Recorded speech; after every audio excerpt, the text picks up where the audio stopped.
right, Shalom, Shalom. Shalom. All right, we're the Hebrew Israelites of GMS Louisiana of the Lafayette branch.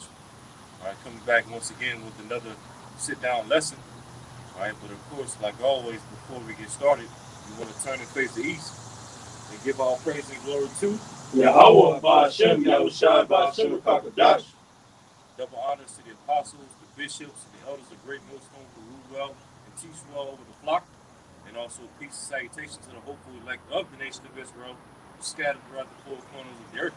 All right, Shalom. Shalom. All right, so pretty much as you can see from the title of the lesson, okay, we're pretty much going to go into the story of Cain in the Bible, all right, and link some of the characteristics of Cain and his descendants, all right, and the things that they were doing before the flood to Esau, Edom today, okay, because as you go into the story of Cain, which we're going to go into, all right, but ultimately, the Lord, all right, once Cain, murdered Abel, and the Lord, dealt with him face to face, about it.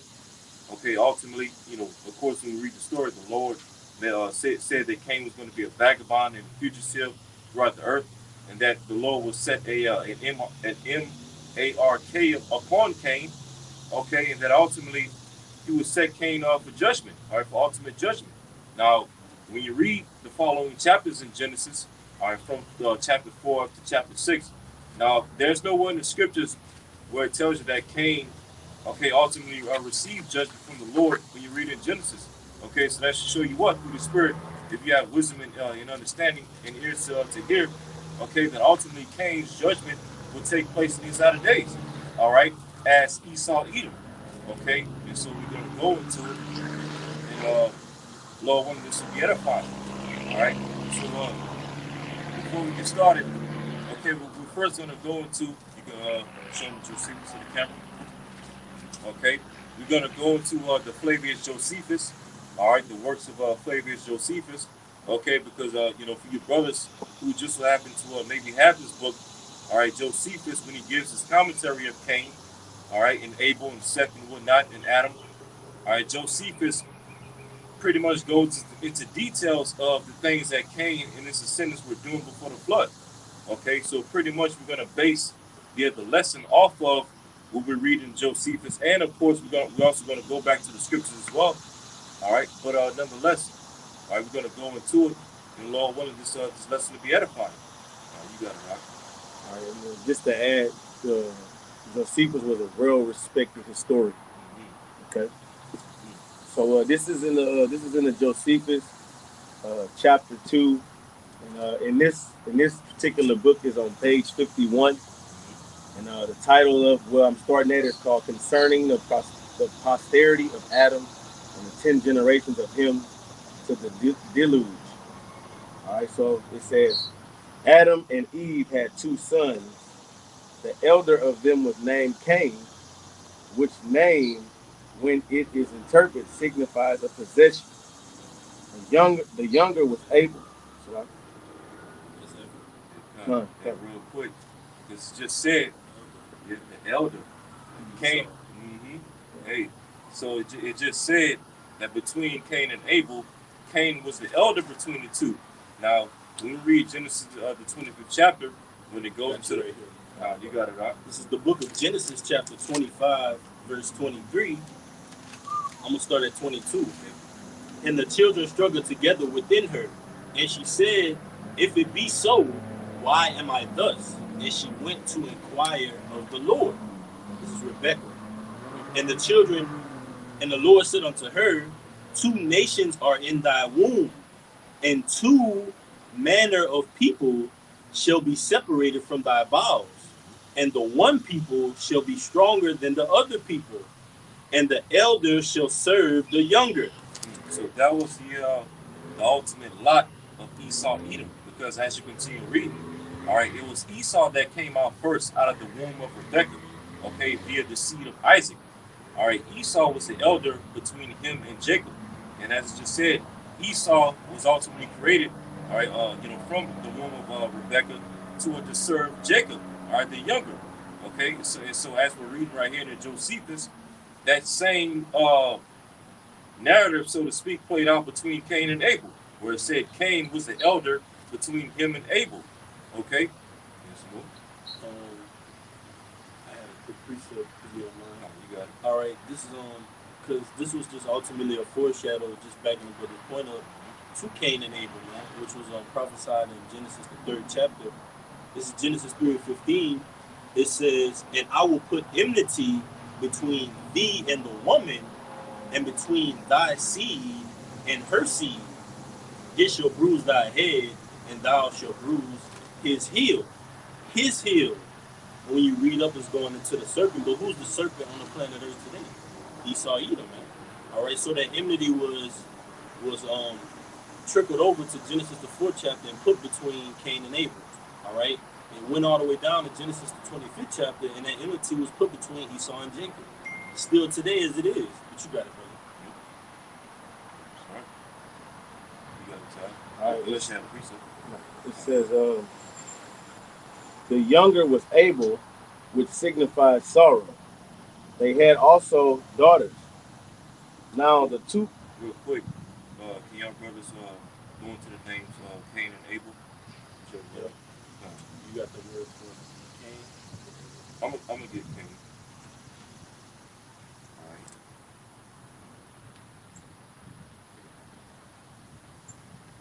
I got Abel. Whichever one you want first. I'm gonna bring out Cain first. All right. All right. Now this is the meaning of the name Cain in the Hebrew. All right. This is Strong's H7014 Kwayan. Kwayan. All right. That's how you say Cain in Hebrew. Kwayan. And it says possession. All right. Then it says the eldest son of Adam and Eve, and the first murderer, having murdered his brother Abel. All right. So it says possession, right? Now, when you go into the root etymology, all right, the root etymology, Strong's H7013, Kwayan, it says spear, all right? It says spear. And then when you go down to the Strong's definition, it says a lance as striking fast, a spear.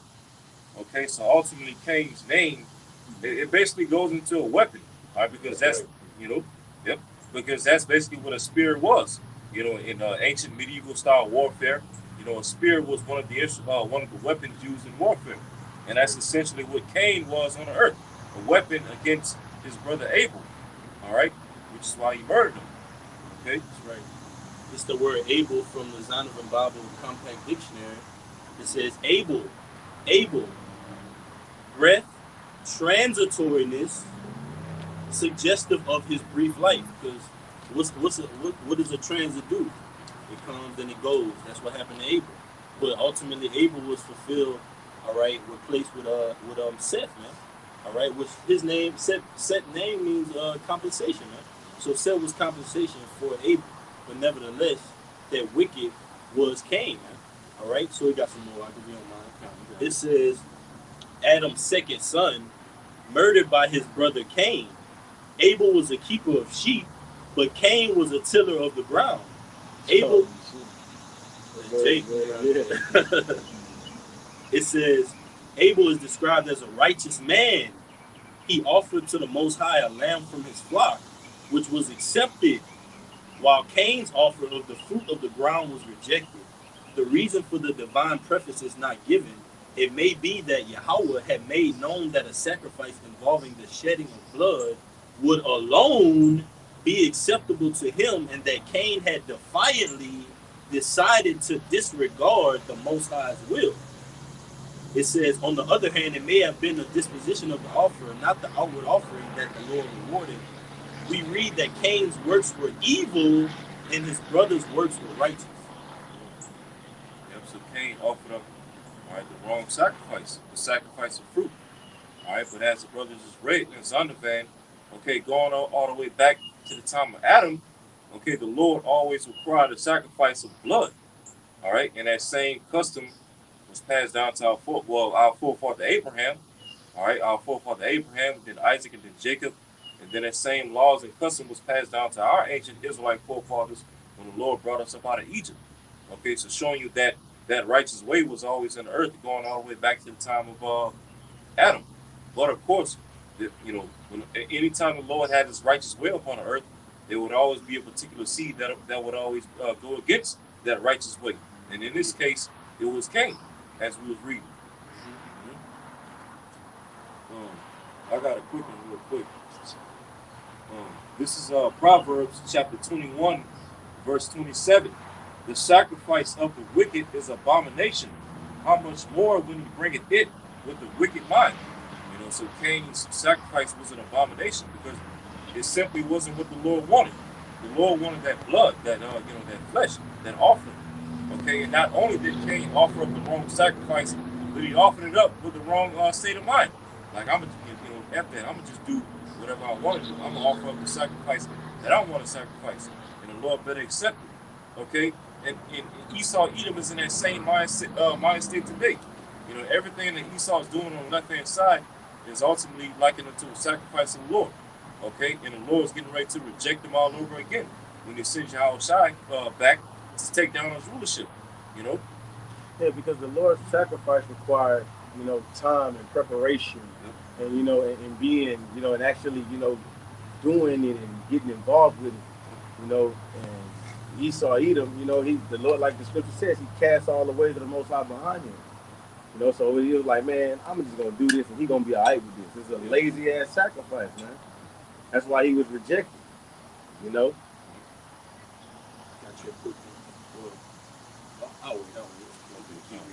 It says, now the two brothers were pleased with different courses of life.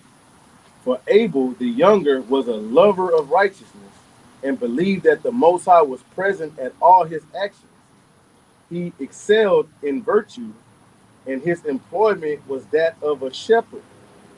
But Cain was not only very wicked in other respects, but was wholly intent upon and he first contrived to plow the ground. He killed his brother on the occasion following. Real quick, because it read up earlier, it said, roughly paraphrasing, that both the two brothers were basically happy with two courses of life, right? So that showed you what? That even back then, between Cain and Abel, you had what? Two manner of people. Just like Esau and Jacob. Okay, yep. One would be the righteous and the other would be the wicked. So so it's beautiful how the Lord's story plays out, because it's basically like that the same episode playing out all over again, over and over. But each time it comes back, the movie gets better and better. It gets more interesting. You got it, right? He killed his brother on the occasion following. They had resolved to sacrifice to the Most High.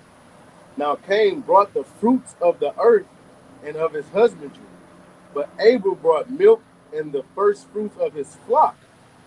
But the Most High was more delighted with the latter sacrifice, when he was honored with what grew naturally of its own accord, than he was with what was the invention of a covetous man, and gotten by forcing the ground. Thus it was that Cain was very angry that Abel was preferred by the Most High before him, and he killed his brother and hid his dead body. Right. So he murdered Abel and then tried to hide the evidence, so to speak. Okay, tried to he buried him, trying to hide the evidence. Okay, making it seem like whoever Abel was at, Cain had nothing to do to it. And spiritually, Esau, Edom does that to this very day. Here it is, for the last 400 years, all he's done was nothing but, great robbery and murder against us, and enslave us. And he tries to hide it by coming up with these different theories to justify his enslavement against us. Saying that we have low IQs, saying that, we're nothing but savages, nothing but beasts. Trying to find ways to justify murdering us, just like Cain tried to find a way to justify murdering Abel. And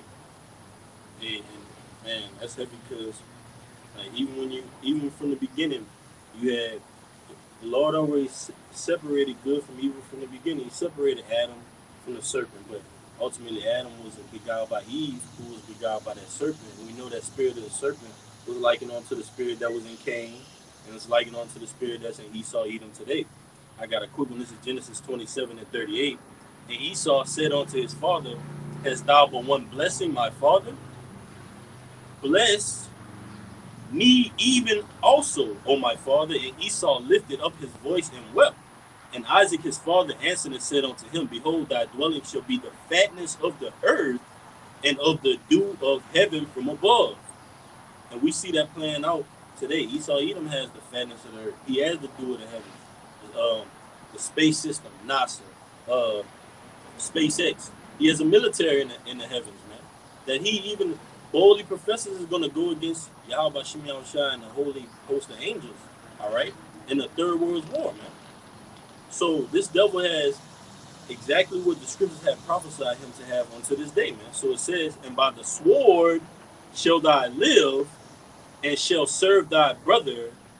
I'm going to get Revelation 6:4.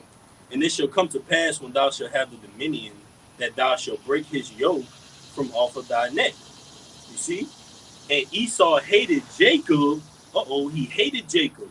Did not Cain hate Abel? All right. The Lord asked him, hey, what is your brother? Am I my brother's keeper? Yes, we are, man. We're our brother's keeper. That's the lot of Jacob, man.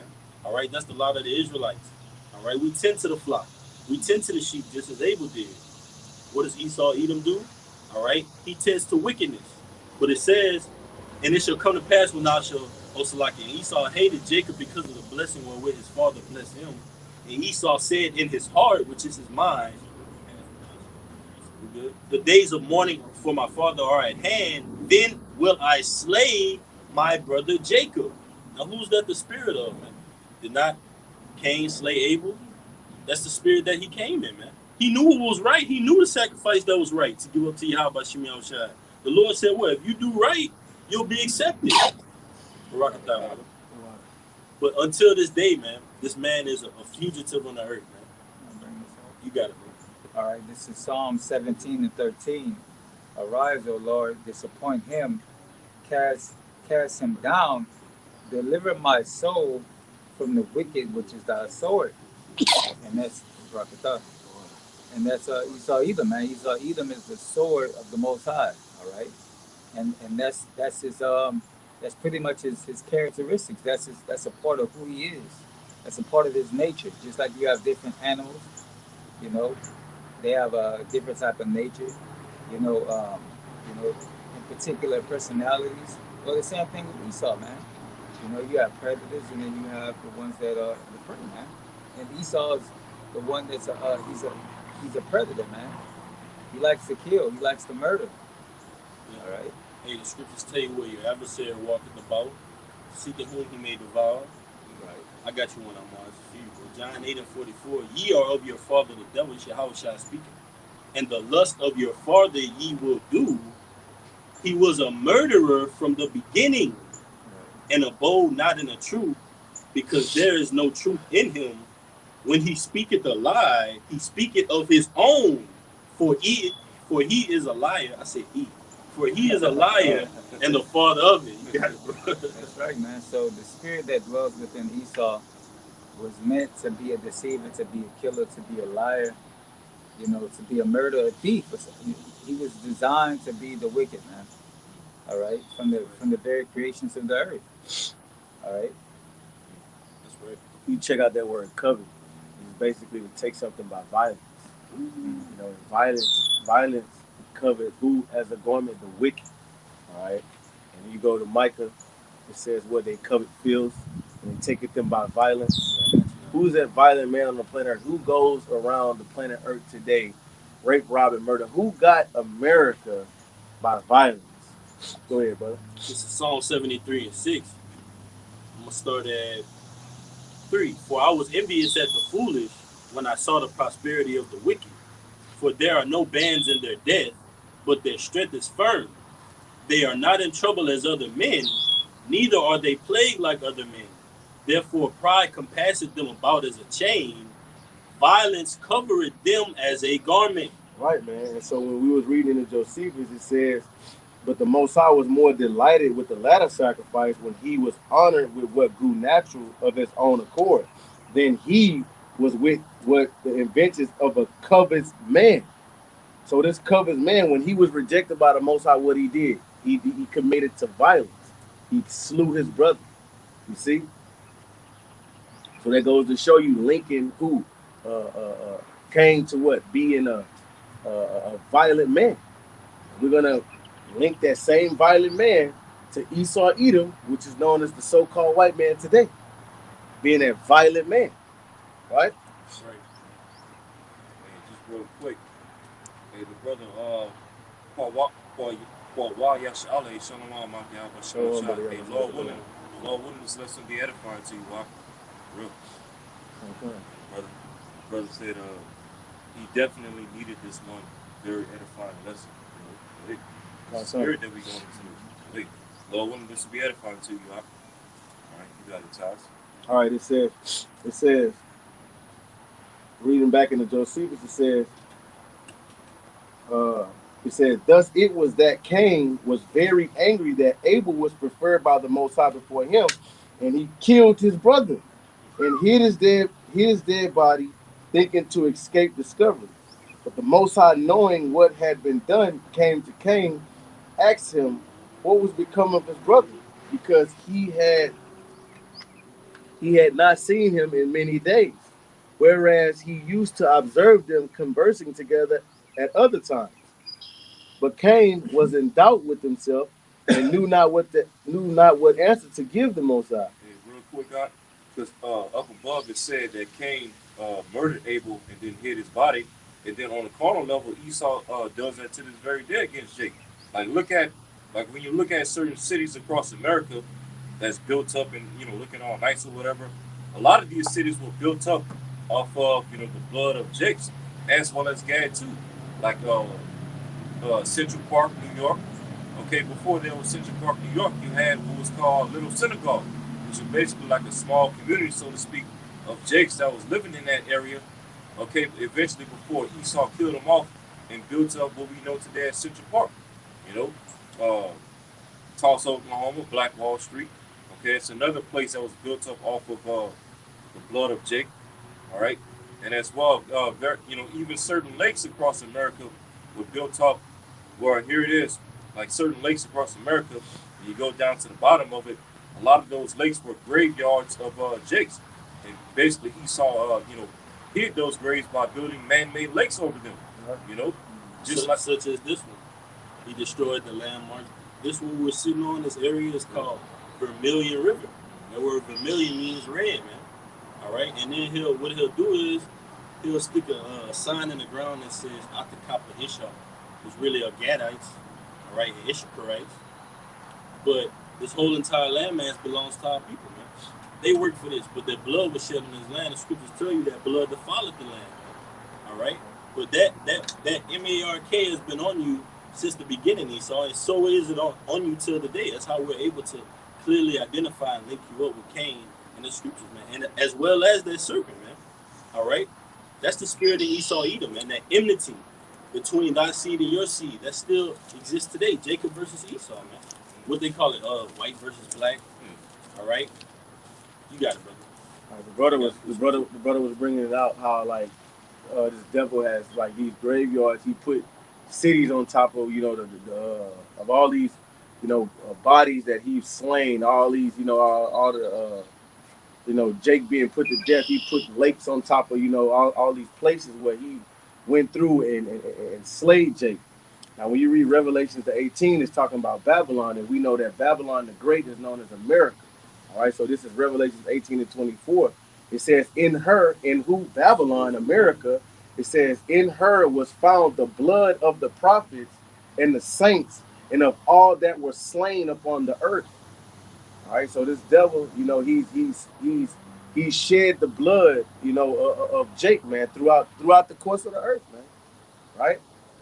And he hasn't truly paid. Well, he hasn't paid for that yet. Really, he hasn't paid for that at all. And like the brother just quoted, man, the land cannot be cleansed unless it's by the blood of him that shed it. All right. So who did that? Esau Edom. You read? All right. If you don't mind. All right. This is Ezekiel 35 and 5. because thou hast had a perpetual hatred and hast shed the blood of the children of Israel. Oh no, read verse 1, brother, and then jump. You read verse 1 and then jump to verse 5. All right, this is Ezekiel 35:1. It says, moreover, the word of the Lord came unto me, saying, because thou hast shed, because thou hast had a perpetual hatred and hast shed the blood of the children. You read verse 1. You want to read from 1 and jump to 5? Yeah, just read verse 1 and then jump to the scripture you was reading. I did. You read verse 1? Yeah, verse 1. It says, let me hear the verse 1. It says, let me hear the verse 4. All right, read verse 2. Okay. Yeah, that's what I'm trying to get to who we talking about here. Yeah. I'll just read all the way through 5. Go ahead. All right, this is Ezekiel 35:1. Moreover, the word of the Lord came unto me, saying, Son of man, set thy face against Mount Seir, Right. and prophesied against it. There you go. You want to speak on it? Well, yeah, you see, you set thy face against Mount Seir. Mount Seir going into who? Idumea, which is Esau, Edom, man. You know, going back all the way back to what?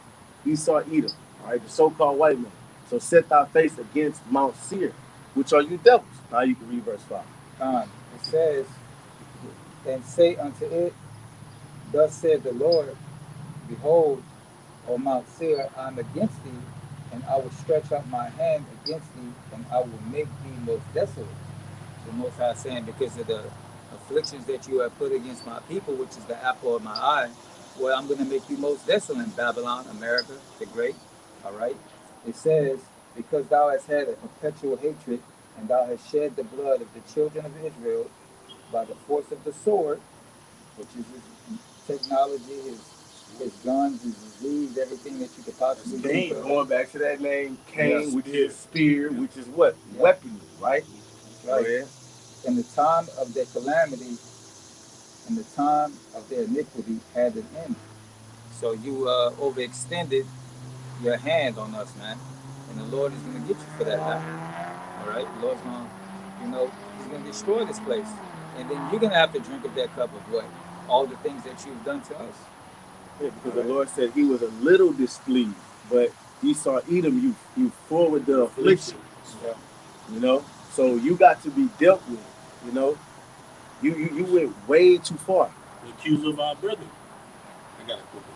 Proverbs 6:16. These 6 things that the Lord Yahweh hate, yea, 7 are an abomination unto him.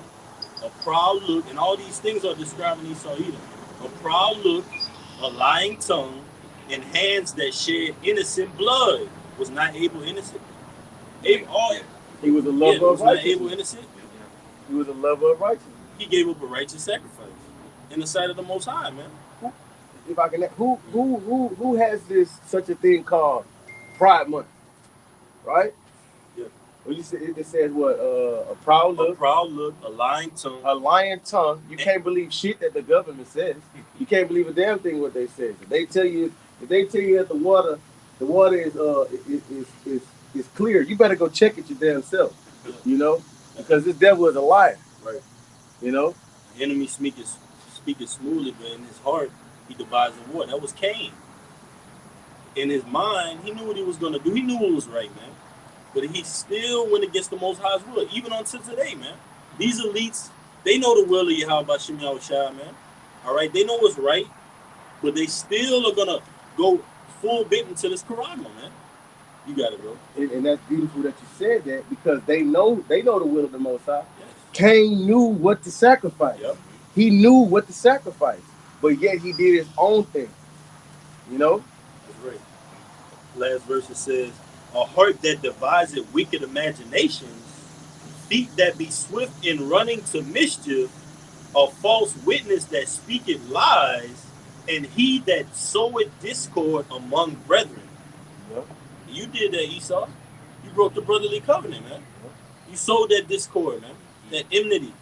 But it was even set up through the Spirit for that to be in your spirit, man. You were created as the Lord swore, man. That's why the scriptures identify you. It says what? A Syrian, a rod of mine anger. The Lord clearly identifies you as being a whipping stick on the children of Israel, man. All right? A sword that he uses against us, man.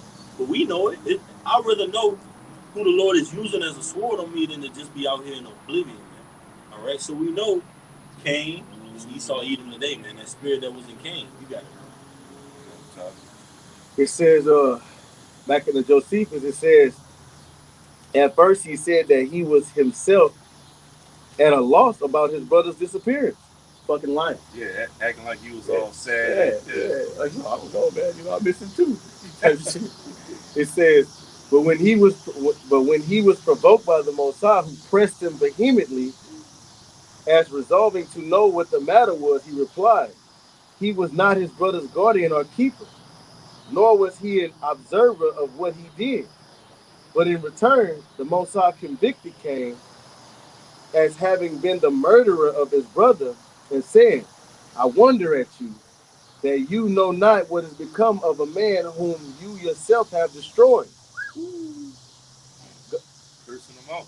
Mm-hmm. Hey, the Lord was on his ass. You got it, right? Hey, and that's beautiful because we're on Esau's ass today, man. We get on them. We're on that hill, like we brother said. We on your heels, man. All right. Yeah. Exposing him, showing the world. Say it again, bro. That's right, bro. You're identified. You identified, man. Mm-hmm. You're identified. And it's crazy. I ain't gonna say crazy, but it's beautiful how the Lord just like he left all of this to give us the spirit to be able to look at and have the eyes and the ears to see. It's like, okay, that's this bitch. You know what I'm saying? We know who you are. Mm-hmm.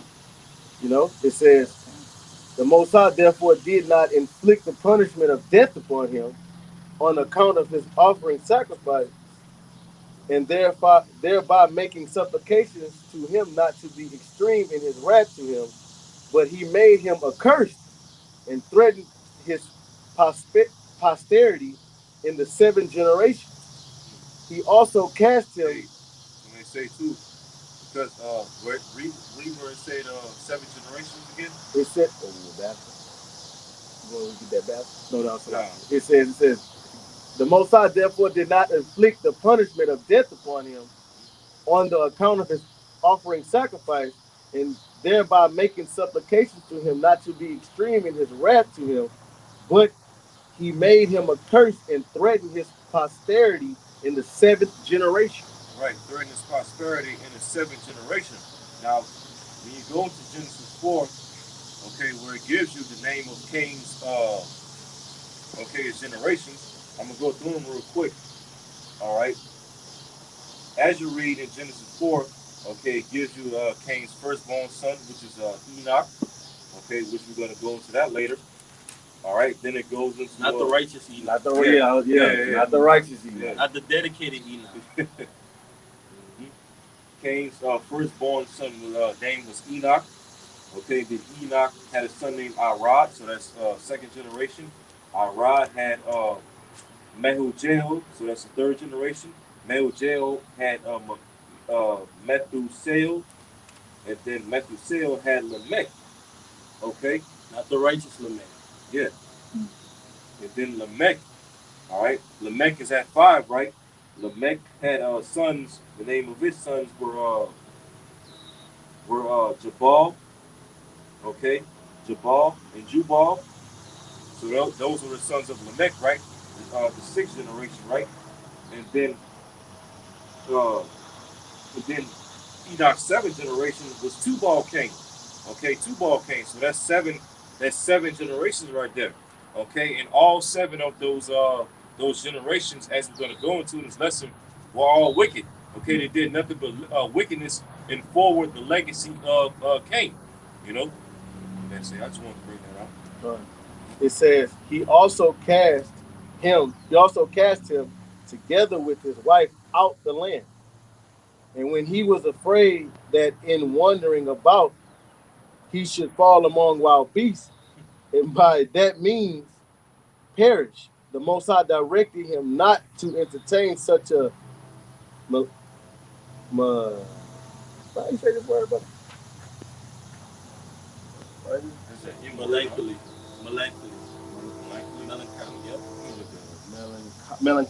Melancholy suspicion, and to go over all the earth without fear of what mischief he might suffer from wild beasts, and setting a mark upon him, that he might be known, he commanded him to depart.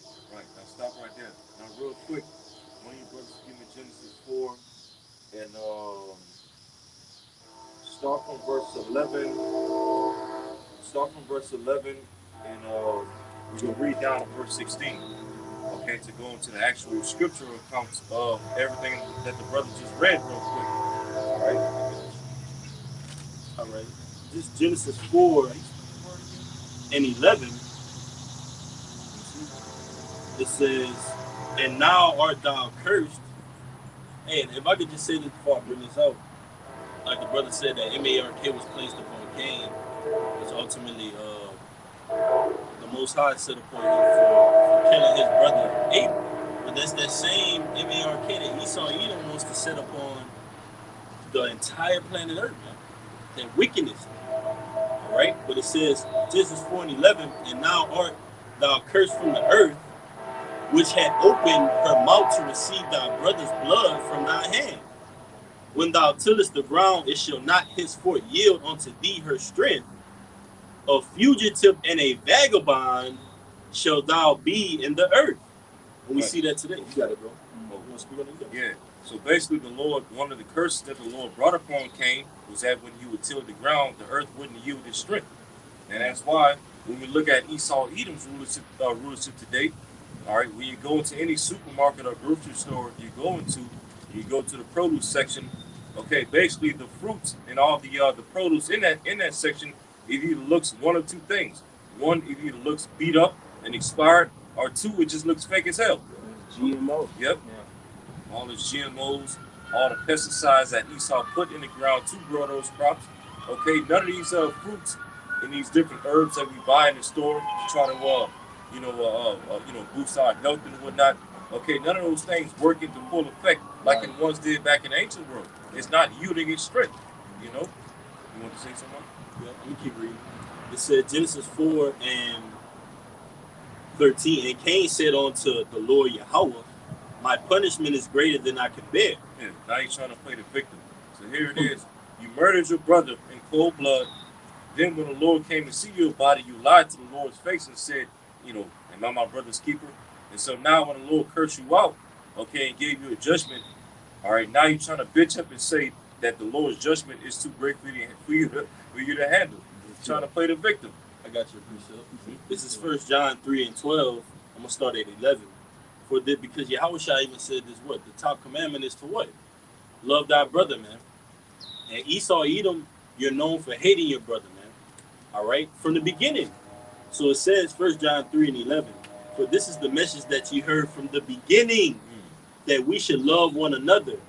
Not as Cain, who was of that wicked one, and slew his brother, and wherefore slew he him? Because his own works were evil, and his brother's righteous. You see? So because you produced evil works, Esau, and Abel, all right, or Cain, or Abel produced righteous works, you slew him, man. That's what you're gonna do in these latter days, man. You're gonna seek to kill the prophets, man, the men of the Lord, because of our righteous works. Because you're evil, you're that wicked one, man. Simple as that. Because ultimately the Lord gave us that blessing, man, and you're still mad about that, man.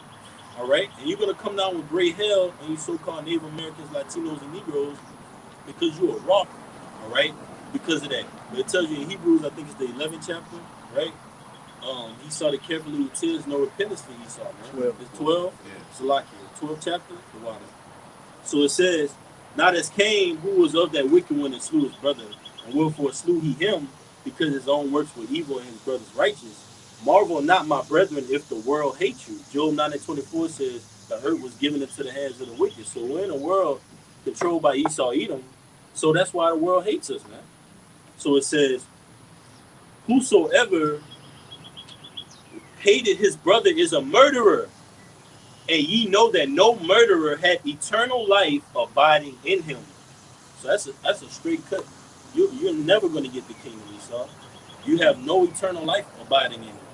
Shit. You got it, bro. Hey, Cain hated his brother without a cause. No cause at all, man. He hated his brother without a cause. Yep. You see what I'm saying? Matter of fact, let me go get that. A little bit more, it says,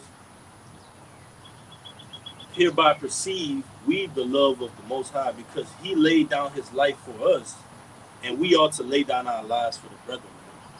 All right, and Yahushua said, "What? There's no greater love that a man laid down his life for his friend." And Esau, you don't have one of those bones in your body, man. What did you do? 1 John 3. You got it. I was in there. Yeah, read some more. I'm trying to. Hey, real quick off the shot. Can you read in Josephus again? That part where it said melancholy. Yeah, Gotcha. melancholy. This is it says going back up into Josephus. It says damn.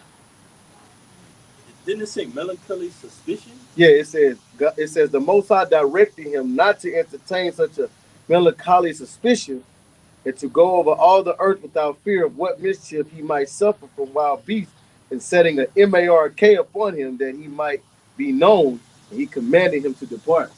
All right, so this is that word the brother pronounced. You know what? I'm gonna just let this play. All right. Melancholy. Let it play one more time. Melancholy. All right, melancholy, and it says a feeling of pensive sadness. Okay, and it says typically with no obvious cause. Now the brother just said Cain was angry at Abel with for no cause, right? Yeah. Okay, so basically Abel had that basically the mind of melancholy, as I just said. Yeah. Okay, a feeling of a pensive sadness. He had no basis for what he was doing, man. Yeah. No reason to be doing what he was doing. Just being a bitch. Just being wicked. That's why the scriptures call you Malachi the border of wickedness, man. You're that ultimate sign of wickedness on the planet Earth, man. If not, like the scriptures say, if not, where and who is he? Who is Esau Edom, man? Mm-hmm. Identify him for us in the Bible if he's not the wicked one, man, that the scriptures is talking about. Then who is on the planet Earth? All right? Who's the cause behind all of these rainforests, the slash and burn, all these chemtrails like the brother went into, the GMOs, man? That's Esau Edom. Go ahead, bro. Man, now real quick, I just went down to the origin of the etymology origin of the word melancholy. From Google, it says from the Greek malas chloe, okay, malas chloe, and it says malas, which is also synonymous with the word melon. It means black, and then chloe means bile. Okay, so you had basically the spirit of black bile. Basically, you had the spirit of a nigga on him. Wicked. A damn a black person on him. Yep. You know? Hey, you are the realest nigga, Esau. Yep. On the planet Earth, man. Yeah. Yep. He tried to portray that image on our people. You know what I mean? Oh, they're black. Yep. Look at these savages. But you the real savage on the planet Earth. You the real beast, man. Like the scriptures tell you in Job.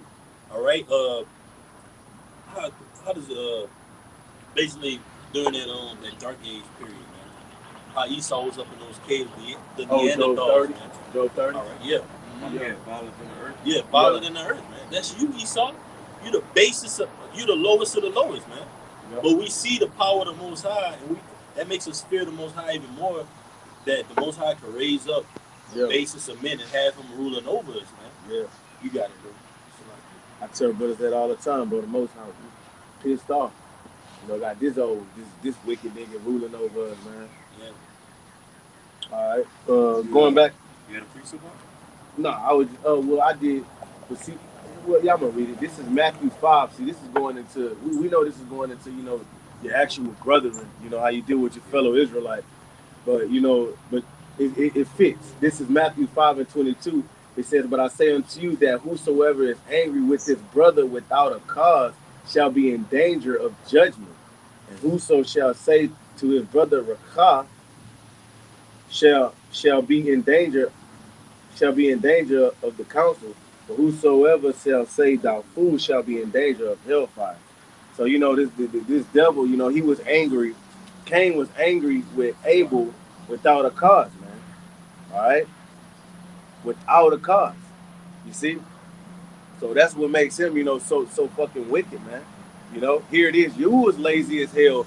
You didn't make the proper sacrifices. You didn't do what you were supposed to, right? So you mad at the next man. You mad at the next man. Like how did the scripture say? The whorish woman envied the righteous woman. You know what I'm saying? Mm-hmm. So bitch, you mad because you know you out here being slothful. You see? Just tying it in together. I Well, got one too. God, Whenever you you got it. finish, You sure? yeah, whenever you gotta say, you can. Before you continue to Josephus, you can continue in that Genesis 4. Yep. Because I want to touch upon that point where the Lord put that M-A-R-K upon Cain, and I want to go into exactly what that M-A-R-K was. You got it, right? This is Genesis 4:13. Cain said unto the Lord, my punishment is greater than I can bear. Behold, thou hast driven me out this day from the face of the earth, and from thy face shall I be hid, and I shall be a fugitive and a vagabond in the earth. And it shall come to pass that everyone that findeth me shall slay me. All right, so Cain will be a fugitive and a vagabond throughout the earth. And basically, when you go into, all right, the definition of a fugitive and a vagabond and whatnot, it basically means like a wanderer. Okay, and ultimately, he was wandering, going throughout to and fro throughout the earth, ultimately wandering and running away from his judgment. Cain is that ultimate wanted man. Like you see in certain Western movies and video games or whatever, where you have that wanted poster up on the wall, such and such wanted for murder, theft, kidnapping, whatever, reward, $500. But that's ultimately Cain. Okay, and to this day, Esau Edom, because to this day, Esau is trying to run away from his judgment. And that's why he's going under all these different terms and names. He's calling himself American, calling himself French, British, Spanish, Italian, Russian, all these different names. And hell, even Israelites. Yep. Even I was Israelites. just about to say that too. Yeah. Hey, that's one of the main ways that Esau is trying to escape his judgment by claiming to be the chosen people. That's right.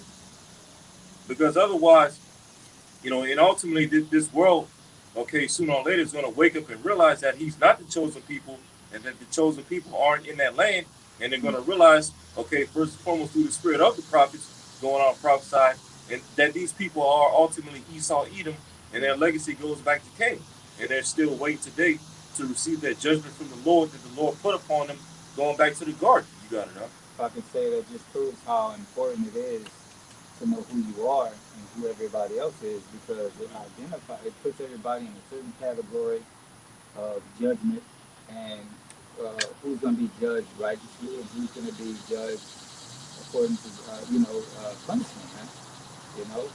And when you go into the scriptures again, it goes into the different nations or whatnot. And like the brother said, Esau hiding his nationality is like he's running from his judgment, man. He's trying to upset prophecy. So For real, the brother said he never wants to admit he is Esau. That's right, man. And that's that spirit that was on Cain, man. All right, even he knew it was right. You know who you are, Esau. All right, the scripture tell you a bastard shall dwell in Ashdod. Yup.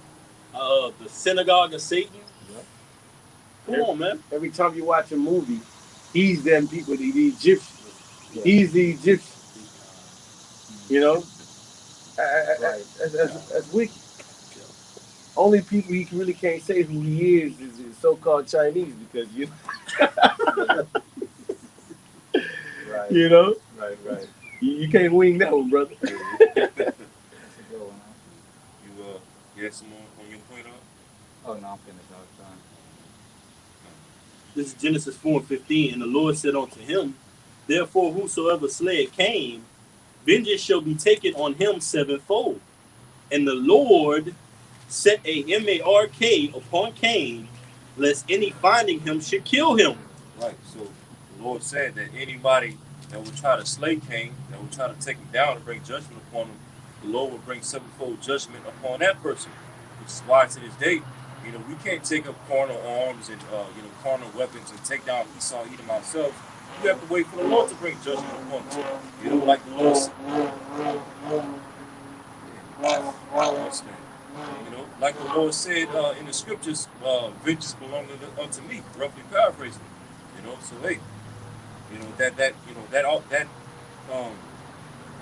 that ordained ultimately goes back to Cain in the garden. We can't take down Cain/Esau ourselves. We have to wait for the Lord to bring him down. All right. And then, as it also goes to in verse 16, all right, the Lord set a M-A-R-K upon Cain. Yep.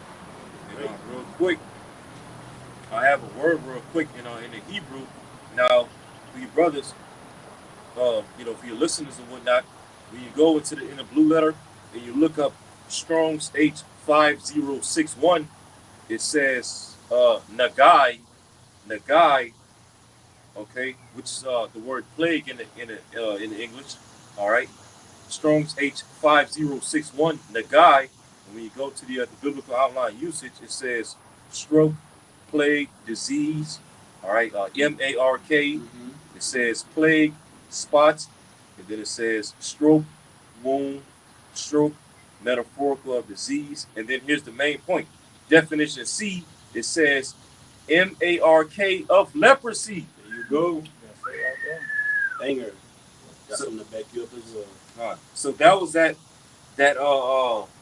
tag, all right, that M-A-R-K, that stigma that the Lord set upon Cain. It was leprosy, and that's why when you go to Genesis 25, that's why Esau, Edom came out of the womb with no melanin, all right, because Esau came back, okay, reincarnation to play out the role of Cain on the earth, This is the book of Deuteronomy, chapter 24, verse 8. Take heed in the plague of leprosy, that thou observe diligently, and do according to all that the priest the Levite shall teach you, as I commanded them, so ye shall observe to do. Remember what the Lord thy power did unto Miriam by the way, after that ye were come forth out of Egypt. And here's that account of Miriam and Moses. This is Numbers 12 and 10. And the cloud departed from off of the tabernacle, and behold, you could also go into Leviticus 13 chapter, right? So Numbers 12 and 10, and the cloud. Numbers 12 and 10, and the cloud departed from off the tabernacle, and behold, Miriam became leprous, white as snow. And Aaron looked upon Miriam, and behold, she was leprous. And Aaron said unto Moses, Alas, my Lord, I beseech thee, lay not the sin upon us, wherein ye have done foolishly, and wherein we have sinned. Let her not be as one dead, of whom the flesh is half consumed, when he cometh out of his mother's womb. And that was Esau, Edom, man. That plague of leprosy was attached onto him, man. When he came out as Esau, Edom from Cain, it was attached onto him. When you go into that word Esau, wasted away is he. How you say it in Hebrew? Wasted away is he, man. That's Esau, Edom, man. We found you. Got you. You got it, bro. And look, and when you this is Leviticus 13 and 12. It says, and see, because what Esau Edom is, he's a clean leper. Yep. Okay. This is Leviticus 13 and 12. It says, and if a leper break out abroad in the skin, and the leprosy cover all the skin of him that had the plague from head even to his foot, whosoever the priest looketh, then the priest shall consider, and behold, if the leprosy have covered all his flesh, he shall pronounce him clean that had the plague. It is all turned white, he is clean. So Esau Edom is a clean leprosy. So when you go into that word leprosy, you go into the root word, go into H6879, it goes into what? Safra, if I'm saying that right, it says to be diseased of skin. To be leopard, to be a leopard, to have leprosy. Okay? We're basically going into that, because also you're going into the account where you have what that was Moses, who had put his hands in his bosom and it was turned what? White as snow. Right? That was a plague. Yep. All right? But then you got Eve walking around here talking about looking the way we looking is a curse. Mm-hmm. That's again his whole ass trying to hide his identity. Hey, brother just said that on the comment board. Same thing, brother, as the spirit. Could you go to 30 out? Leviticus 13? Yep. This is Leviticus 13 and 30. It says, damn, I should have got I'm gonna start at 29 and say, if a man or a woman have a plague upon the head, or of the beard, then the priest shall see the plague, and behold, if it shall be in sight deeper than the skin, and there shall be in it a yellow thin hair, then the priest shall pronounce him unclean.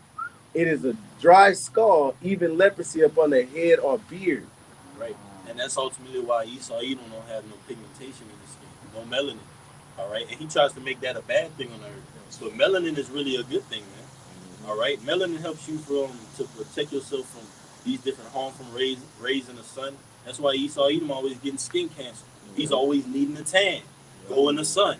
These tanning beds. All right. Sunscreen and shit. Yeah, man. And see, it says the yellow thin hair. So having blonde hair is a curse. Having blonde hair is a curse. Right. So I mean, you are identified, brother. It ain't no getting around that, cuz. Like, you got blonde hair, you know what I'm saying, which is set up in America as to be the pinnacle of what, beauty. Blonde hair is beauty. Blue eyes, that's all recessive genes, brother. You know? So you are the devil that the Bible speaks of, because what? The brother brought out the scriptures. The Lord said he had a proud look, a lying tongue. You're lying, all right? You're lying about the way you look is to be beauty. We're reading about the way you look is called to be a curse. Yep, that's right. I hate America. Bro, I hate America too, because even who always had their hair with number blind in their hair? Eve, yes. You really hate yourself, man. Yes. You hate the way you look. Like on that movie, Malcolm. Malcolm too. Yeah, they had the little girl, the little Eve. She was in the mirror, right? So she was looking at herself in the mirror, and she was a nice looking young lady. She started painting her skin white, man. She hated herself, man. Michael Jackson, dumbass. He bleached his skin. What's that other Sammy song? Sosa, Lil Kim. Yes. They bleach their skin because they envy their oppressor. Yeah. Right? Come on, man. Can I bring this out real quick? This is Jeremiah 23 and 24. Can any hide himself in secret places that I should not see him? Said the Lord. Do not I fill the heavens and the earth, said the Lord. So you can't hide who you are, man. The Lord is putting this information out in the earth for the prophets to be able to identify who you are, man. All right? And even your own, even the people of your own race, man, they're telling, they're wrote in books and identified them own selves as Esau, So yeah, come on, dog. Right. So going back to the Josephus, it says, the Most High directed him not to entertain such a. Oh yeah, we read that. Verse. Well, yeah. It says, and when Cain had traveled over many countries, he with his wife built a city named Nod, which is a place so called, and there he settled his abode, where also he had children. However, he did not accept of his punishment in order to amend, but to increase his wickedness. You just can't get right. Okay? It says, for he only aimed to procure everything that was for his own bodily pleasure. And you go into what? Wisdom of Solomon, the 2nd chapter, the mind of the wicked. Everything is what?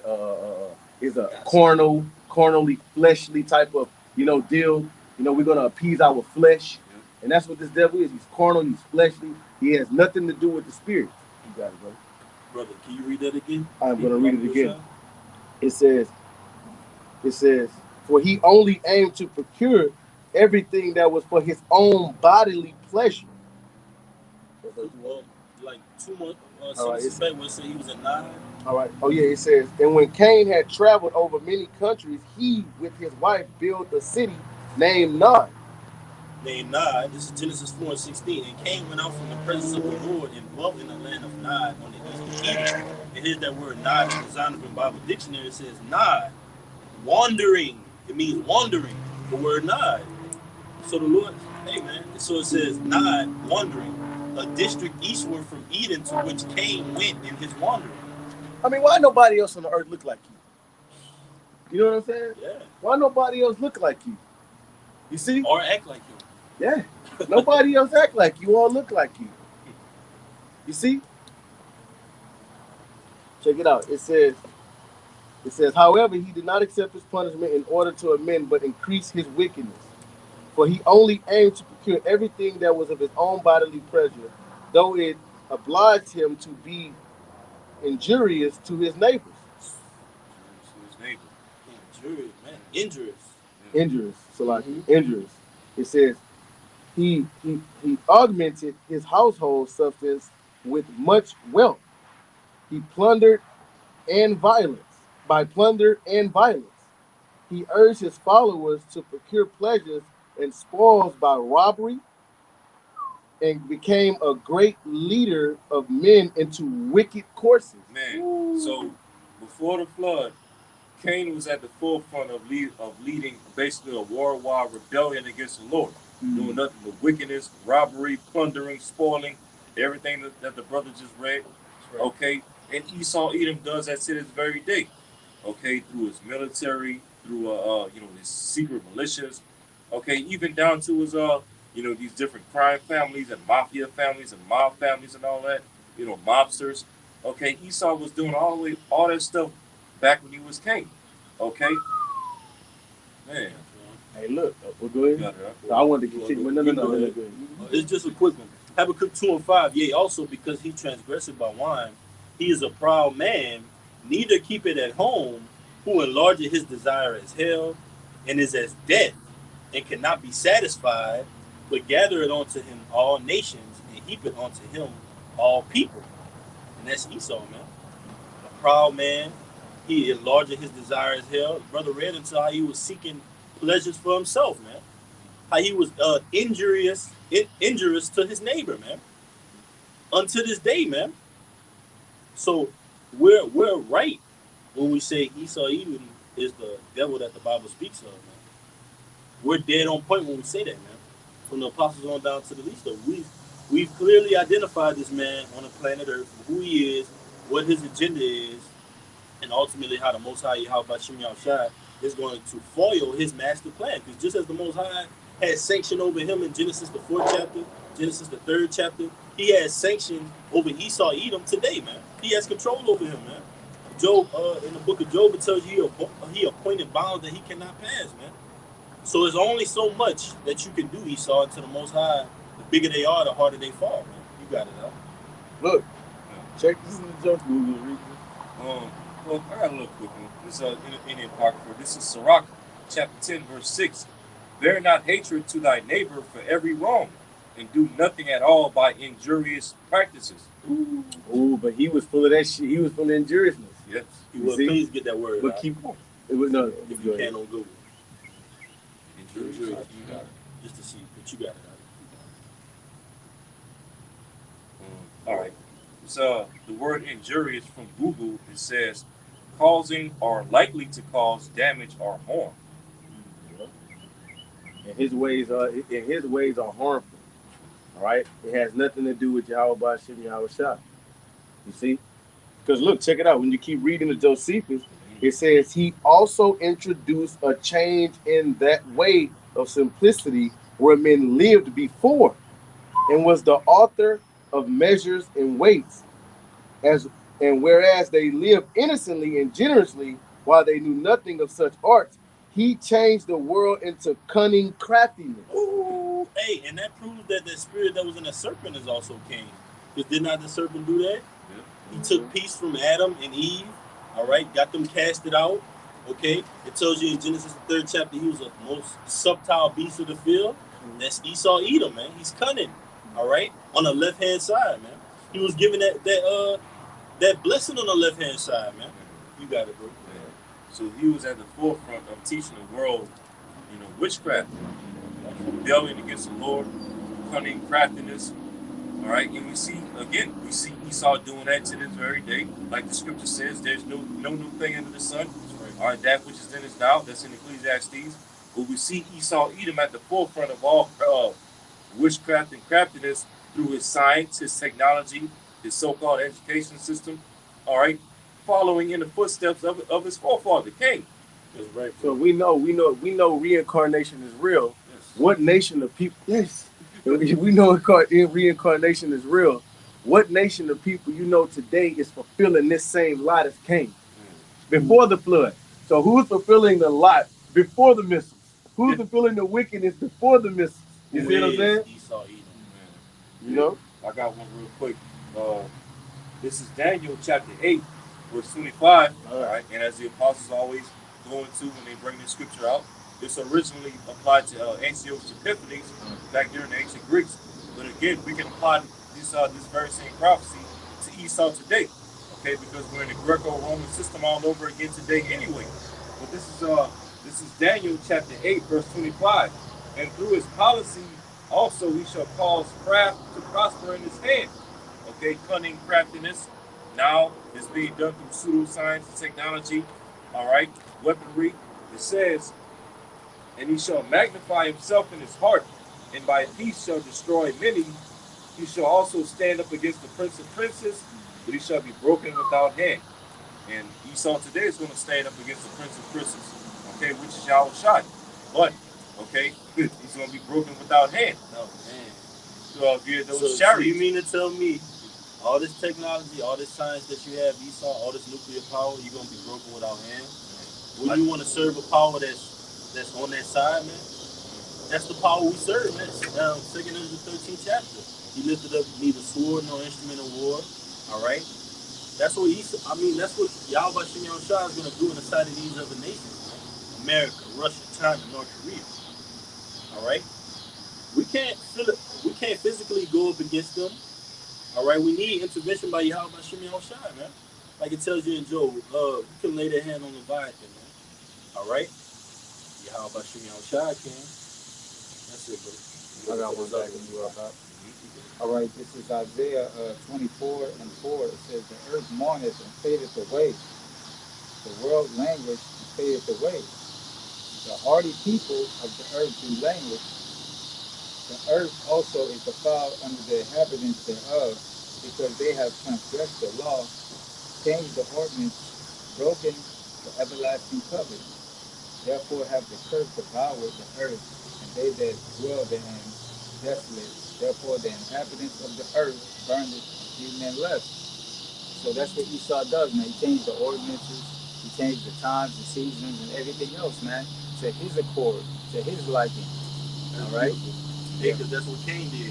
Yeah. Instead of the sacrifice that you're supposed to give up, he giving up what he want to give up. That's Esau, man. That's just his spirit. The Most High say this is right. This is sacred. He go the whole other way, man. That's Esau Edom. His soul that is I'm gonna get it. The soul that is up in him is not right. Upright. Yeah. I got a precept. You go ahead, All right.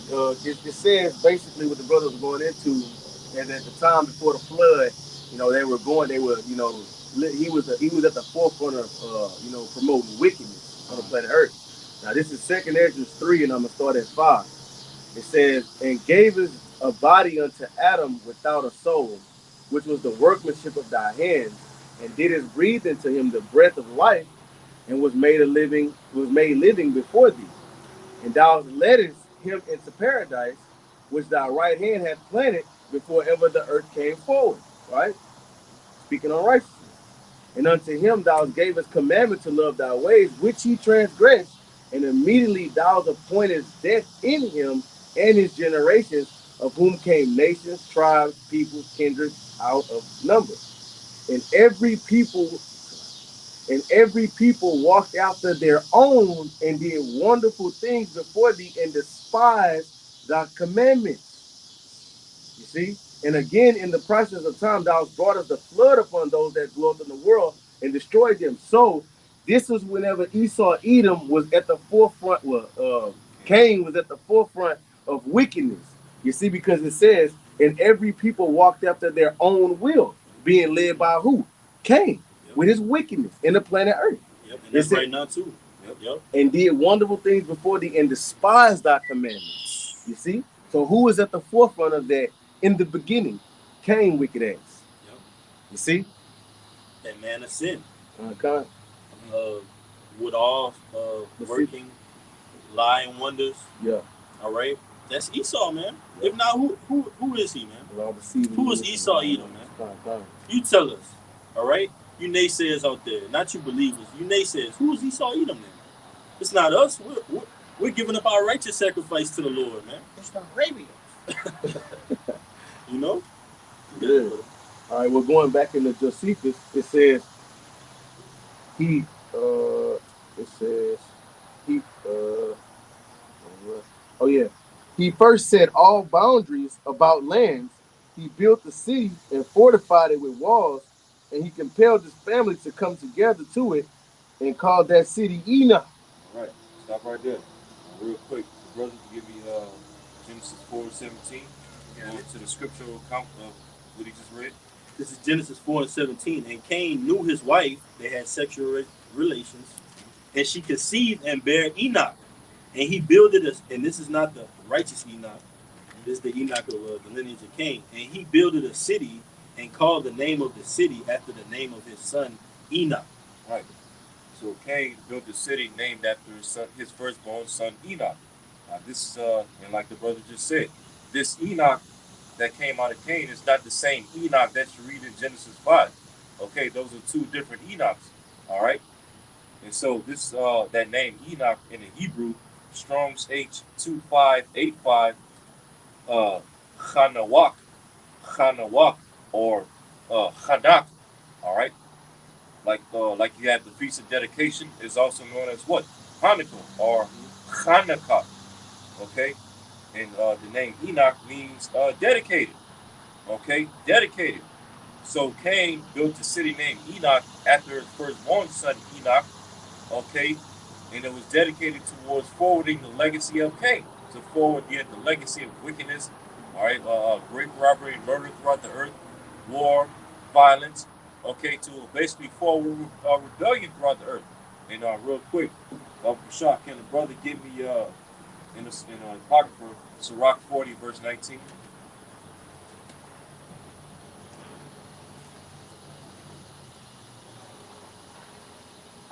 All right.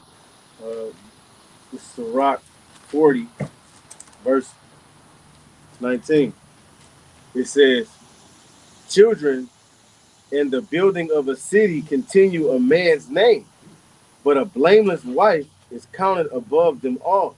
So above them both. Hey, so it just said, children in the building of the city continue a man's name. Okay, continue his name, his legacy, his reputation, his fame, his glory, all those different things. And that was the purpose of Cain building the city of Enoch after his son, because he was basically grooming up his son Enoch to follow after his footsteps, to lead the earth in rebellion and witchcraft against Yahweh Shah. Okay. Yeah, so that city was built up to forward the legacy of Cain in the earth. You know, to dedicated in wickedness. All right, that was it. I got a quick one, oldie but goodie. It's the book of Hebrews, chapter 11, and verse 4. By faith, Abel offered unto the Most High a more excellent sacrifice than Cain, by which he obtained witness that he was righteous, the Most High testifying of his gifts, and by it, he being dead yet speaking. So he ultimately spoke through that testimony, through that sacrifice, man. And that's likened unto the elect today, man. All right? We're speaking through that sacrifice that we're giving up unto the Lord. Romans 12:1. Present your bodies as a living sacrifice, man.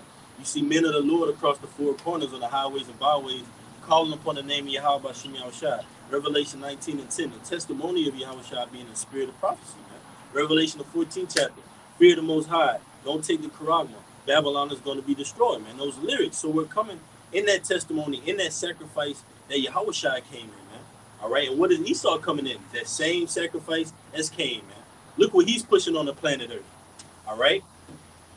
Transgression, abominations, and ultimately he's going to push that charagma, man, and have it implemented, man, and go against Yahweh Shem Yahushua, against the princes of princes, and be broken without hand, man. So that shows you the pride of this devil, man. And it also shows you the enmity that the Most High put in between Jacob and Esau, man, even unto this day, man. we're doing righteousness down to the wire. And he's going to do wickedness down to the wire, man. With everything in him, he's pushing wickedness. The scriptures tell you what, can a leopard change his spots? Roughly paraphrasing. So those that are accustomed to do evil are going to do evil, man. Let the just be just still, let the unjust be unjust still, man. So that's what we're seeing play out on the planet Earth today. You got the righteous versus the wicked. The righteous are going to get the reward of the righteous. The wicked are going to get the reward of the wicked, man. Yeah. You got it, bro. Reading from the beginning, it says that Cain and Abel, they had two different lots. You know, just basically roughly paraphrasing. You know, so obviously Abel, he was a lover of righteousness. Cain, you know, he was downright wicked. Okay. Go back to Josephus. All right, reading back into Josephus, it says, Now Arad was the son of Enoch, whose son was Methuel, whose son was Methuselah, whose son was Lamech, who had 77 children by two wives, Zillah and Adad. One of those children by Adad, one was Jabal. He erected tents and loved the life of a shepherd. But Jubal was born of the same mother with him, exercising himself in music. Right. So Cain and his descendants, primarily through Jubal, they were experts on music. And of course, you know, being that they were the wicked seed, you already know they use music to promote wickedness. Just like Esau today. Yep. You know, promoting gangster rap music and trap music and all of that. Yeah. Because who controls the music industry? So-called Amalek. Yeah. That's who's pulling the strings. That's what got Jake jerking, wearing skinny jeans, face tats, lean cups, double cupping, man. The border of wickedness. I got a quick one. It's Psalms 58:3 in the NLT. It says, "These wicked people are born sinners. Even from birth, they have lied and gone their own way." Ooh. You got it, bro. And that's Cain. He went his own way. The serpent went his own way. He transgressed against the Most High. He beguiled Eve, who beguiled Adam. Esau, Edom, Esau went his own way. What did he do? He sold his birthright for a morsel of meat. Mm-hmm. What is Esau doing on the planet Earth today? He's going his own way. He's sitting the seat as the Most High, as if he is the Most High. He's even going to go up against the Most High, man. Yeah. The Most High created you, Esau. You want to know something crazy? Esau, Edom, he watched these videos. Yeah. And we basically telling him, like, look, dude, you know what I'm saying? Like, we're reading about you, and yet in his mind, he's still going to go to the left-hand side, bro. You see what I'm saying? What it says, the scripture says, shall favor be shown, if favor is shown to the wicked, shall he let favor be shown to the wicked, and he still deal, you know, I mean, I don't want to. I get it for you. Yeah, I get a lot. Shit, we telling your ass. You know, go ahead, brother. This is Isaiah 26:10. Let favor be shown to the wicked, yet will he not learn righteousness. See? Let favor be shown to the wicked, yet he will not learn righteousness, bro. So here it is. We telling you, you watch these videos, I mean, everything we prophesy, you know that we telling the truth. You know that we telling the truth. You know we on point. But yet you still gonna do your own shit on the left-hand side. You see? And he know we the true prophets. You see? Hey, just to back you up, because you're on point, the Most High told Cain this in Genesis 4 again. I'm going to read 7. Genesis 4:7. I'm going to start at 6. And the Lord said unto Cain, why art thou wroth? And why is thy countenance fallen? If thou doest well, shalt thou not be accepted? That's right. And if thou doest not well, sin lieth at the door, and unto thee shall be his desire, and thou shalt rule over him. And then in his wicked ass mind, it's like, what profit it me to serve the Lord? You know? Or like, what does that profit in me? Because all his ways are on the left-hand side, man. You know? So, yeah. It got a little bit more in it. Isaiah 26:10. Let favor be showed to the wicked, yet will he not learn righteousness. In the land of uprightness will he deal unjustly, and will not behold the majesty of the Lord. You see? And then in the land, read it over. Isaiah 26:10. Let favor be showed to the wicked, yet will he not learn righteousness. In the land of uprightness will he deal unjustly, and will not behold the majesty of the Lord. So our homeland is the land of Israel. That was supposedly supposed to be the land of uprightness. Look what the hell is going on over there. They raising up what they would call the so-called the flag with the, but right behind it you got the pride flag. Just like in America, you got the U.S. flag with the pride flag. Yeah, they merging it in, man. Yes. Come on, man. This is an agenda. This is an agenda. You see? That's a lesson. That's a title for a lesson. This is an agenda. This is an agenda. You know? Going back to the Josephus, it says, but Tubal Cain, one of his children, by the other wife, exceeded all men in strength and was very expert and famous in martial performance. In martial performance. And that market, brother just said it, martial goes into law. So Cain and his descendants, or in this case, the brother Ray Tubal Cain, who was an expert in martial. The 7th generation. Yep. Yeah. Mm-hmm. Yeah. Real quick, now let's get the brother get the scriptural account of it. Get Genesis 4:22. Genesis 4:22, and it reads, and Zillah, she also bare Tubal Cain, an instructor of every artificer in brass and iron. And the sister of Tubal Cain was Naamah. So Tubal Cain was an instructor in basically making weapons. Brass and iron. Brass and iron. You know? That's what his name goes into, right? Let me see. Tubal Cain. Look it up right now. And what not the Roman? The iron. Yep, that was wrong. Yep. Military. Which were Edomites. Yep, and which is usually America today. Mm-hmm. All right. This is the word Tubal Cain in the Hebrew, Strong's H8420. Tawabal Kwayan. And it says Tubal Cain thought to be brought of Cain. It says son of Lamech by his wife Zillah, and the first worker in metal. Okay, so the first metal worker. Okay, the first artificer. Weapons. Okay, weapons of war. Technology of that time. All right, Esau is continuing that same legacy all over again. Okay, Esau is the first maker of guns, the first maker of the atom bomb, the missile, tanks, warplanes and stuff like that, attack choppers. Nuclear bomb. Yeah. The Karagma. That's why it says that violence covered him as a garment. Okay? Because anything that he gets his hands on, he uses it as a weapon. From the clothes that you wear, right? Everything he uses it as a weapon.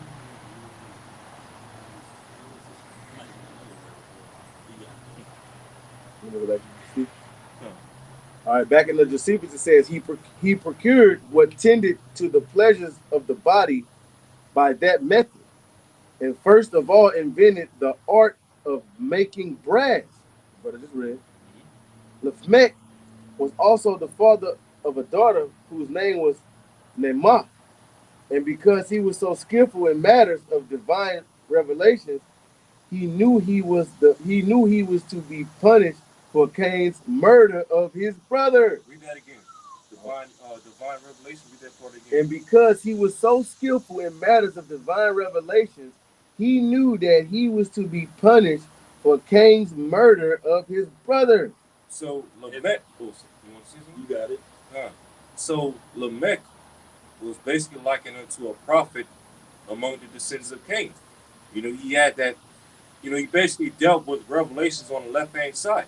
Okay, the left hand side was dealing with him. Yep. All right, so much to the point to where. Read that last part again. He knew the Lord was gonna curse him basically for what his forefather had done, man. Yep. Just like we know that to a certain extent. We're being punished for what our forefathers done, but we know the ending to it.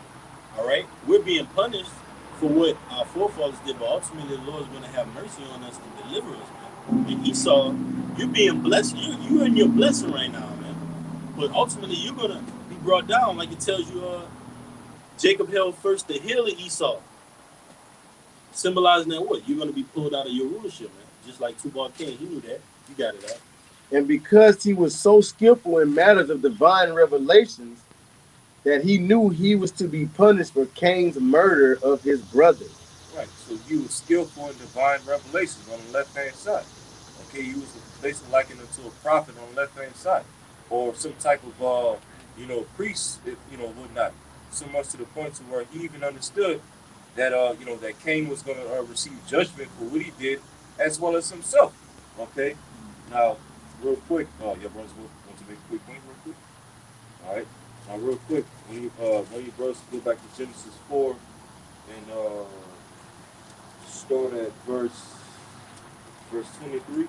This is Genesis 4:23, and it reads, And Lamech said unto his wives, Adah and Zillah, Hear my voice, ye wives of Lamech. Hearken unto my speech, for I have slain a man to my wounding, and a young man to my hurt. If Cain shall be avenged sevenfold, truly Lamech 70 and sevenfold. Right. And when you go to certain commentaries of this precept, a lot of scholars liken what Lamech just said unto a song. It's likened unto a song or a poem. So so it was basically like a form of gangster rap. He was singing to his wife. Exactly. Mm-hmm. Rapping about committing murder. Just like you look at Jake in the industry today.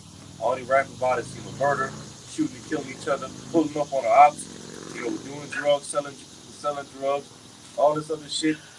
Okay, because like the scripture says, I believe that's in John somewhere, where it talks about a lot of our people have walked after the ways of Satan. Yep. Mm-hmm. After the ways of Cain, which ultimately walked after the ways of Satan. Yep. Yeah. So you want to say that? No, because in the Josephus it tells you, it say right here, it says he made known to his wives, meaning like he was telling him, like gangster rap to his wives, and telling them to him proudly too. Mm-hmm. Because you best believe that man and that young man that he was rapping about that he murdered, you best believe more than likely they were the sons of God of Genesis 5. Just like Esau today. That today. Yep, taking pride in murdering Israelites. So-called Negroes, Latinos, and Native Americans. When these cops kill these jakes, okay, instead of getting thrown in jail immediately, they get paid leave. He was proud. He was proud too. Yeah. If Cain shall be avenged 70-fold, truly Lamech shall be 70 and sevenfold. It's the one you quoted. This is Jude 1:11. Woe unto them, for they have gone in the way of Cain, and ran greedily after the error of Balaam for reward, and perishing in the gainsaying of Korah. Jude 1:11. And that's our forefather Jude speaking of wicked Israelites in that chapter. There are a lot of wicked Israelites going after the way of Cain, bucking up against the leadership, bucking up against the men of the Lord. Okay, the lightning wickedness. Yeah. Like the brother read in 1 John, huh? Going off on doctrine, showing hatred to brothers, hatred against their teachers, speaking evil against dignities. Yeah. Man. Not to get too far into that. You got it, Tom. All right, it says, even while Adam was alive, it came to pass that the posterity of Cain became exceedingly wicked, everyone successively dying, one after another, more wicked than the former. They were intolerable in war and vehement in robberies. And if anyone was slow to murder people, yet was he bold in his immoral behavior, in acting unjustly and doing injuries for gain. Man. Intolerable in war, immoral, all of that. Injuries for gainer. Who is Esau Edom, man? He makes a sport out of injury, out of abominations, man, out of wickedness. That's where he gets his riches from. Them niggas is off the chain. Cain is descendants. Gotcha. This is Proverbs 10:23. It is a sport to a fool to do mischief, but a man of understanding had wisdom. Yep. As Esau Edom, the scripture tell you, a fool said in his heart there's no power. That's Esau Edom. All right, we dealt with Edomite in the highways that said there was no God. But yet she believes in a book that controls her whole livelihood. Yeah. All right, so you tell me, we're going to see in that day, man. Because ultimately what's going to be a tall tale sign of who the Lord's dealing with is these prophecies, man, that we speak of in this great book. We're prophesying linking Cain to Esau Edom today because he had that same spirit in him that's lifted up in him, Habakkuk 2 and 4, that's not right, man. He's proud for no reason. Just like the word melancholy went into. You sad, but you had a melancholy suspicion for no reason at all. You just mad, you suspicious, you doing wicked, evil things just for no reason, man. Just because you can do it. Just because it's in the power of your hand, man. Yeah, and that's why the scripture says, "Why is earth and ashes proud?" You know, and also why does the heathen rage and imagine a vain thing? Right? You do all these wicked ass things for gain, bro. You know, but the scripture says riches got by deceit. Where is it? Is it the same chapter you was reading, Sirach 10, verse 8? Real quick. All right. This is Sirach chapter 10, verse 8. Because of unrighteous dealings, injuries, and riches got by deceit, the kingdom is translated from one people to another. So all the shit that you did is wickedness. Everything, how you got this land, how you got you think you got America by dealing upright? You think that and that's the bug outness of these peon Edomites. They think that, you feel me, they got this country by dealing upright. No, fuck boy, you did all the things on the left hand side, and you've been doing all the things on the left hand side to maintain this. But riches got by deceit, the kingdom shall be translated to another people, which shall be profitable for the earth. Tyler, I got you. When Micah 2 and 1, woe to them that devise iniquity and work evil upon their beds. When the morning is light, they practice it. I'm pretty sure brother seen that article that came out. They had another train derailment in Montana. They thought about that shit in they think tanks, man. Yellowstone Park. Yeah. You see? Go ahead. They practice it because it is in the power of their hand. Because the earth was given into the hands of the wicked. So what they're going to do, they're going to practice it. They're going to make it manifest, on the left-hand side. Go ahead. And they covet fields and take them by violence, and houses and take them away. So they oppress a man and his house, even a man and his heritage. So he did all of this by violence, man. All right? Oppress a man in his house and his heritage, bro. All right? This place is a prison. You see? This is a prison. That's why every brother and the brothers there's the hopeful elect, they hate America, man. Here we are, man. We the true Israelites. We're the true children of the Most High, man. That's right. But yeah, you over here, if we say the JEW word, you ready to strike the channel, man. All right. Anybody claiming to be the JEW that's not over there, you ready to strike channels. You ready to take away a man's livelihood for it, man. Yeah. You oppress a man in his heritage. Mm-hmm. And they say, this is how you know who's in power, who you can't offend. Yep, that's right. You can't offend him. That's who in power. You see, that's right. It's just like just for an example, you go your ass to class, right? Say you was in school. Say you got a female teacher. Makes sense. Fuck around and make sense, and she disagree with you. Out of my class, type shit. Offend her. And it could be a male too. Offend him, he gonna put your ass out of class. And you could be right. You could be right. Like your boss at work, he'll tell you something. He could be totally wrong and looking at it from a biased perspective. But if you tell him, make it make sense to him, and he know it makes sense, but because he has that power and authority, he'll spin your ass. You feel me? Got another one backing you up. Isaiah 29 and Isaiah 29 and 20. For the terrible one is brought to naught, and the scorner is consumed, and all that watch for iniquity are cut off. That make a man an offender for a word, and lay a snare for him that reproveth in the gate, and turn aside the just for a thing of not. See, and that's why you got this shit coming out now with this I verify. Yep. All right? That's what you got this I verify coming out, because now what they about to do, they about to really crack down and see. I forgot what that was. And I just was reading it. They if you offend somebody, or you make them feel harassed, they'll put your ass in jail now. I forgot which state that was. In Michigan. They'll put your ass in jail now. You see? And that's really geared up to the men of the Lord, because it's too much truth coming out. It's too much truth, because here it is, we linking your ass up with the Bible, man. That's why they want to ban the Bible. They're making a man offender for a word. Hey, man, we only teaching out the Bible, which this is America's supposed to be what? A Christian nation, right? Now we preaching out the Bible, the truth of the Bible, you know, and now it's a problem. You know, back when y'all used to fucking, with the slave Bible, it was cool when y'all did it. It's a problem when we do it now. You know? Yeah, that's right. Fuck you. Like the brother just said. You see? And but that goes to show you who's in power right now, man. And that's soon to end, bro. I can't wait, man. You know, we ain't got much longer than this, Akira.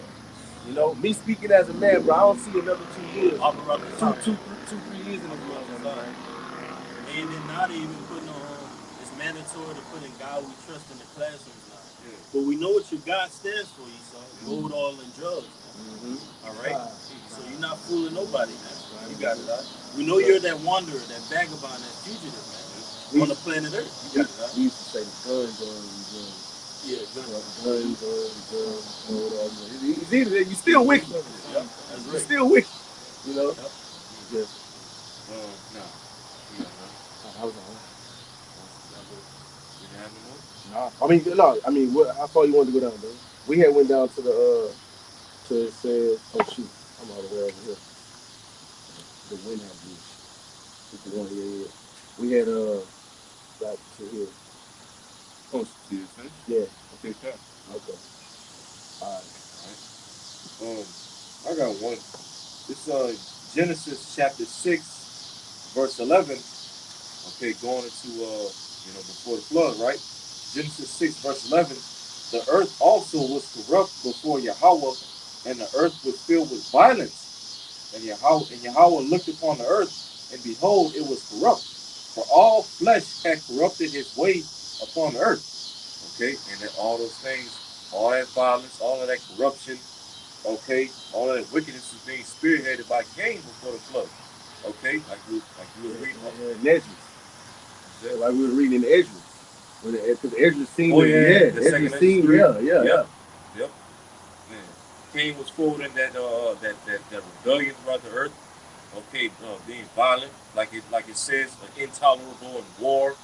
Okay, being an artificer of immoral. Immoral. Rape, stealing, robbing. Okay, mobbing. The same stuff that Esau does today. Okay, and the Lord's looking down upon the earth and seeing the corruption. So the Lord's about to bring another worldwide destruction. That second death, like it speaks of in Revelation. Okay, which this time is going to come by fire. Yeah. All right. You can see, they openly are worshiping Satan. Like I see at these pride parades, big ass banner that says Satan. Yeah. You know, you had I don't know if it was a deep fake or not, but you had the Pope shaking hands with a Satan-like, image, Satan-like figure, man. All right, these goes to show you they are all in cahoots with each other, bro. Yes. You know? Even that guy Clarice, he was saying what there's a pedophile agenda in the industry, man. Satanic pedophile agenda. We just say it like that. Yeah.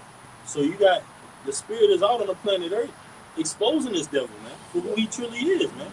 Identifying the wicked, man. Who is Esau Edom? Yeah.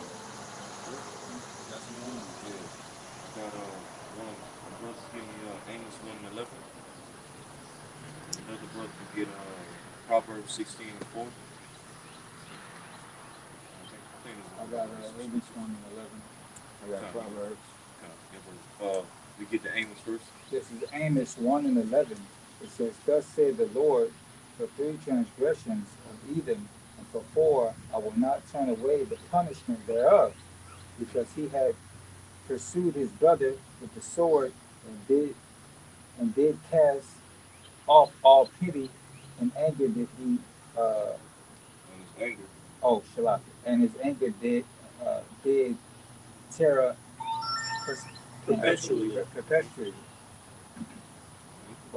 Oh, Okay. and he kept his wrath forever. Right. So this is pretty much the transgressions that the Lord, the transgressions done by Edom, that's going to cause the Lord to have no mercy upon him, pursuing his brother with the sword, just like Cain pursued Abel with the sword. All right, casting off his pity, not having any mercy. All right, in his anger, tearing perpetually.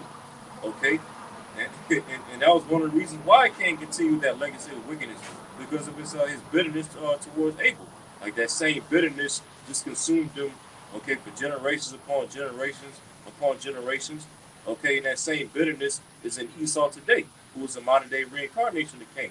So the Lord's like, look, because of these four transgressions, I'm not going to let Esau off the hook. Okay, because those are pretty much some of the same transgressions that Cain committed. Okay, it was what the next one. I got a precept. No, whichever one it is. All right. This is Sirach chapter 12 and 16. It says, an enemy speaketh sweetly with his lips, but in his heart he imagined how to throw thee into a pit. He will weep with his eyes, but if he find opportunity, he will not be satisfied with blood.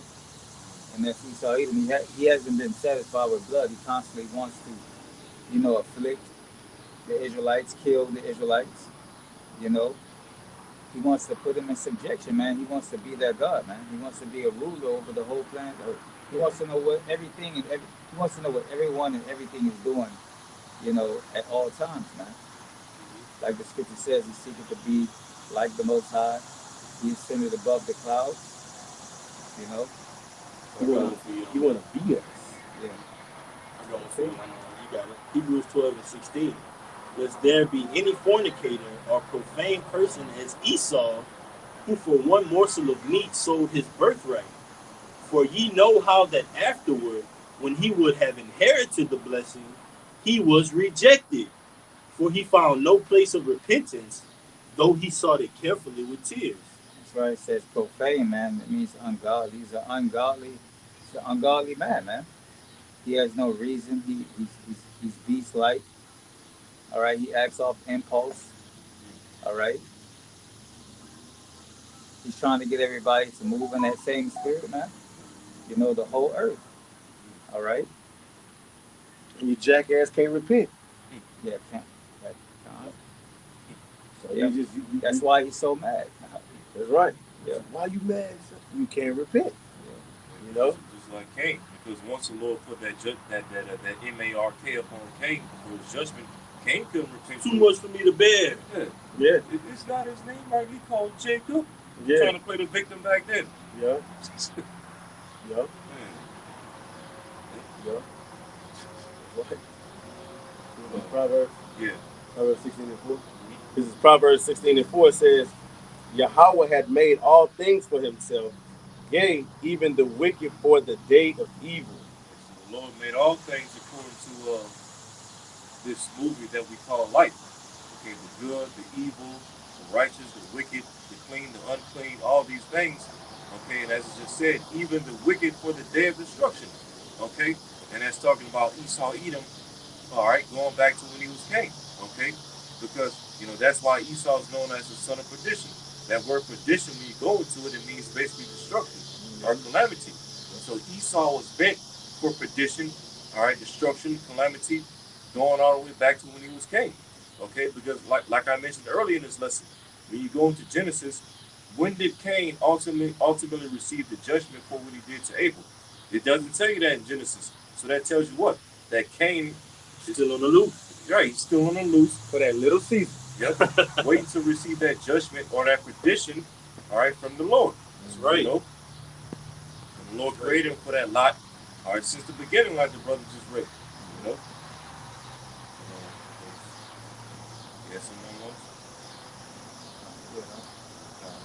Okay, so Lord wanted this lesson was edifying. All right, to you flock out there, you vocal elect.